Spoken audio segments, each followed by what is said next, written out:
പപ്പടം പിണങ്ങിയിട്ടില്ല എൻ്റെ അറിവിൽ, ആരോടും ആരോടുമില്ല. ഭയങ്കര സൗഹൃദമാണ് പപ്പടം എപ്പോഴും. എന്തെങ്കിലും പ്രശ്നം ഉണ്ടെങ്കിൽ കൂടെ തന്നെ പപ്പടം നമ്മളെ ഷൗട്ട് ചെയ്ത് സംസാരിക്കുക ഇവിടെ ഇല്ല. വളരെ സൗഹൃദമായിട്ട് സംസാരിക്കുന്ന ഒരു വ്യക്തിയാണ് പപ്പടം. വളരെ അതിനൊരു സംഭവമാണ്. ഒരു വർഷം ഒരു ഷൂട്ടിങ്, എനിക്ക് തോന്നുന്നു അയൽവാസിയാണെന്ന് തോന്നുന്നു, അതിൻ്റെ ഷൂട്ടിങ് നടക്കുന്ന സമയത്ത് ഒരു ദിവസം എന്നെ വിളിച്ചിട്ട് പറഞ്ഞു, രാവിലെ ഷൂട്ടിങ് വെച്ചിട്ടുണ്ട്. അപ്പോൾ എന്നെ വിളിച്ചു, എടാ ഞാൻ ഉച്ചയാവും വരാൻ, എന്നെ ഒന്ന് നീ രക്ഷപ്പെടുത്തണം. ഞങ്ങളുടെ എന്ത് അപ്പോഴാണ്, എനിക്കൊരു പ്രശ്നമുണ്ട്, എനിക്ക് ഉച്ച വരെ എനിക്കൊന്ന് എങ്ങനെയൊന്ന് നീ അഡ്ജസ്റ്റ് ചെയ്യാം. ഇപ്പോൾ നടക്കില്ല, ഫുൾ കോമ്പിനേഷനാണ്, രാവിലെ പ്രിയനാണ്, പ്രശ്നമാവും.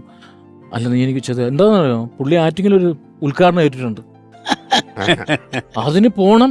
ഞാൻ പോയേ പറ്റൂ, എന്നെ എങ്ങനെയെങ്കിലും രക്ഷപ്പെടും. ഞാൻ എന്തും പറഞ്ഞ് ഞാൻ രക്ഷപ്പെടുന്നു പപ്പടം, ഞാൻ എന്ത് ചെയ്യും പപ്പടം പറഞ്ഞ് ഞാൻ എനിക്കറിഞ്ഞൂടെ നീ എന്ത് ചെയ്യുന്നു. ഞാൻ അവസാനം പ്രിയൻ തെറ്റിപ്പോയി പ്രിയൻ്റെ അസിസ്റ്റൻസിനെ വിളിച്ചിട്ട് ഞാൻ പറഞ്ഞു എന്തെങ്കിലും ചെയ്ത്, എങ്ങനെ അറിയില്ല ആരും എന്നൊക്കെ പറഞ്ഞിട്ട് അവിടെ എന്തൊക്കെയോ ഗുലുമാല കാണിച്ച് 12 മണിക്ക് പുള്ളി എത്തി.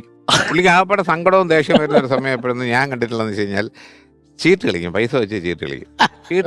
ചീട്ട് കളി തോറ്റാ സങ്കടം വരും. എന്നിട്ട് ഇത് കള്ളക്കളിയാണെന്നാണ് വഴക്കുണ്ടാക്കിയിട്ട് ചീട്ടെടുത്ത് എറിഞ്ഞിട്ട് പോകും പൈസ തരാൻ.